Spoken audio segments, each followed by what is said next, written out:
Hello everyone, আসসালামু আলাইকুম। কেমন আছেন আমার আপুরা ভাইয়ারা? আলহামদুলিল্লাহ সবাই ভালো আছেন। আমি আপনাদের দোয়ায় ভালো আছি। আজকে দেশি মুরগি রান্না করব আর সাগরের মাছ ভাজা, সবজি ভাজি করব। পেঁয়াজ, কাঁচামরিচ, টমেটো সবকিছু আমি কেটে কুটে রেখেছি।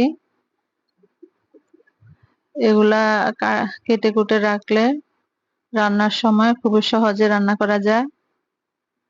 চলুন আসুন রান্না করি। আমি রান্নাতে এত পারদর্শী না, কিন্তু অল্প অল্প রান্না শিখতেছি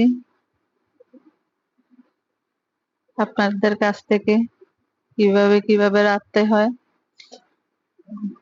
যা পারি তা আপনাদের সাথে আমি শেয়ার করি। আপনাদের সাথে শেয়ার করে আমি খুবই আনন্দিত। আমার কাছে খুবই ভালো লাগে আপনাদের কাছে শেয়ার করতে, তাই আপনাদের সাথে শেয়ার করি। আমি আহামরি কিছু রান্না করি না, আহামরি কিছু পারিও না। আমি আসমা কিচেন থেকে, আমি আসমা বলতেছি। এটা আমার নতুন চ্যানেল, নতুন ব্লগ। আমার ভিডিওটা যদি ভালো লেগে থাকে অবশ্যই সাবস্ক্রাইব করে দেবেন, লাইক কমেন্ট শেয়ার বেশি বেশি শেয়ার করে দেবেন। অবশ্যই আপনাদের বোনকে সাপোর্ট করবেন। আপনাদের সাপোর্টে আমি এগিয়ে যেতে পারবো। আমি পেঁয়াজ দিয়ে দিলাম, পেঁয়াজটা একটু ভালো করে ভেজে নেব। আমি দোনো চুলা একসাথে জ্বালিয়ে দিলাম। মুরগিটাও দিয়ে দিচ্ছি, ভাজিটাও দিয়ে দিলাম। সবগুলো একসাথে রান্না করলাম। আমার আরেকটা ইউটিউব চ্যানেল আছে, নাবিলা কিচেন। ওটার ভিতরে আমি শর্ট ভিডিও ছাড়ি। আমি কখনো ভয়েস ওভার করি নাই, এই প্রথম আমি ভয়েস ওভার করতেছি। আমার কাছে সত্যি আনইজি ফিল হচ্ছে। ধীরে ধীরে হয় অবশ্যই ঠিক হয়ে যাবে। আপনারা যদি আমাকে সাপোর্টে রাখেন অবশ্যই সবকিছু ইজি হয়ে যাবে।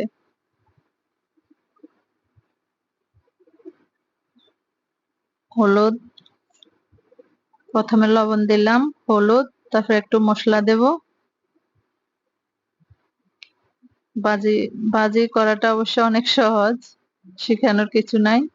আমি আপনাদেরকে শিখাচ্ছি না, আমি আপনাদের কাছ থেকে শিখে এখানে আসছি।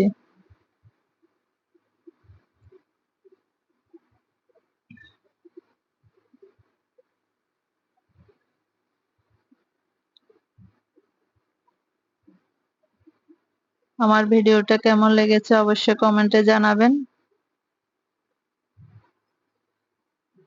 অবশ্যই আপনাদের বোনকে সাপোর্ট করবেন, এতটুকু আশা আমার আপনাদের কাছে আসছে।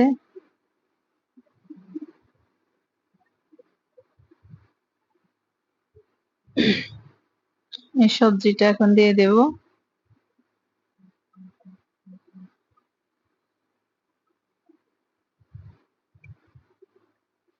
সাথে টমেটোটা দিয়ে দিলাম। এরপরে ভালো করে এগুলাকে মিক্স করতে হবে, মিক্স করে নেব ভালো করে।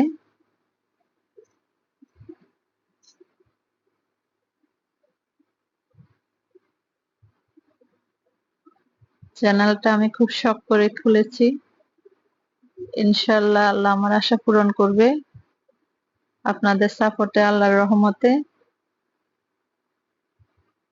আমি মাংসের পেঁয়াজটা ব্রাউন করে নিলাম। এখন আমি আদা রসুন বাটা দিয়ে দেব। আদা বাটা,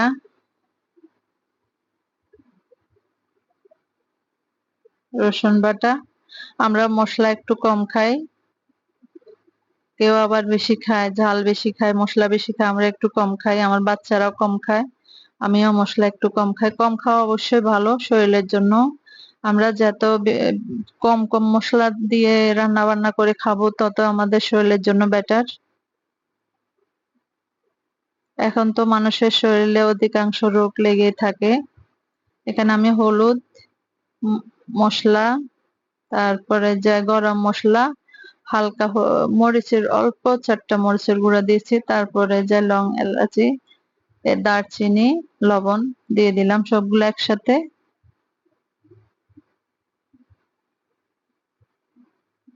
সবগুলাকে ভালো করে কষিয়ে নিব। মাংসের মশলা, যে কোনো মশলা আপনি যদি ভালো করে কষিয়ে নিতে পারেন তাহলে ওই তরকারিটা মজাটাই আলাদা হয়।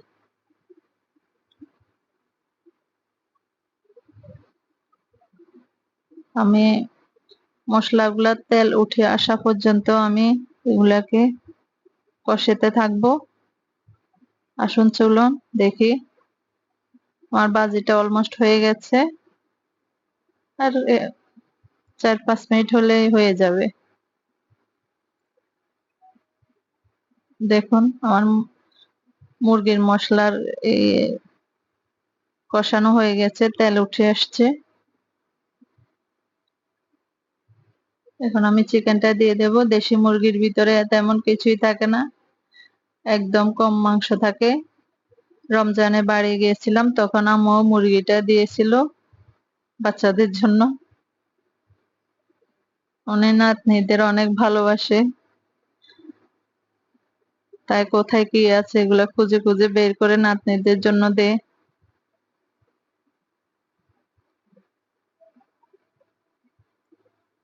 আমার কথায় যদি, আবারও বলছি আপুরা ভাইয়ারা, আমার কথা যদি ভুল হয়ে থাকে, আমার কথার ভিতরে যদি কোনো সমস্যা ভুল হয়ে থাকে, আমাকে অবশ্যই অবশ্যই ক্ষমা দৃষ্টিতে দেখবেন। আপনাদের বোনকে সাপোর্ট করবেন, ভালো ভালো ভিডিও দেওয়ার জন্য, এগিয়ে যাওয়ার জন্য। আপনাদের সাপোর্ট আমার জন্য অত্যন্ত জরুরি। দেখেন আমার মুরগির মাংস হয়ে গেছে, কালারটা খুবই সুন্দর আসছে।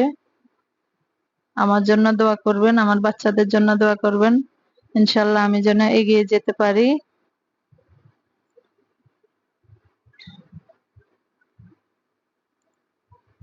এখন আমি মাছটা ভেজে নেব, কারণ মাছ তো বাচ্চারা খাবে না, সাগরের মাছ কাটা, শুধু আমি খাবো।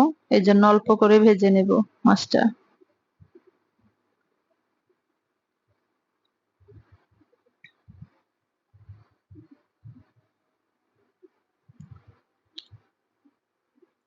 তেলটা একটু গরম হয়ে নিক, তারপর মাছটা দিয়ে দিলাম।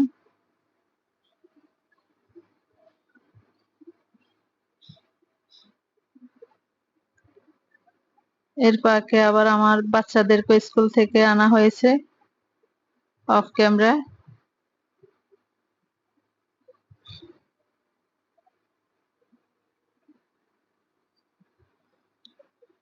সব গৃহিণীদের এই ধরনের কষ্টটা থাকে, রান্না বাড়া, ঘরের কাজ, বাচ্চাদেরকে স্কুলে নিয়ে আসা, দিয়ে আসা, কোচিং এ দিয়ে আসা, মানে অনেক কষ্ট। যাক আলহামদুলিল্লাহ, আল্লাহর দরবারে লাখো কোটি শুকরিয়া। আল্লাহ এগুলা করার জন্য তৌফিক যে আমাদেরকে দিয়েছে, এটাই আল্লাহর দরবারে শুকরিয়া, লাখো শুকরিয়া। সবসময় আল্লাহর কাছে শুকরিয়া জানাটা, শুকরিয়া বলাটাই বেটার। আমার মাছ ভাজাও হয়ে গেছে। আপনাদের বোনকে লাইক কমেন্ট সাবস্ক্রাইব করে দিবেন।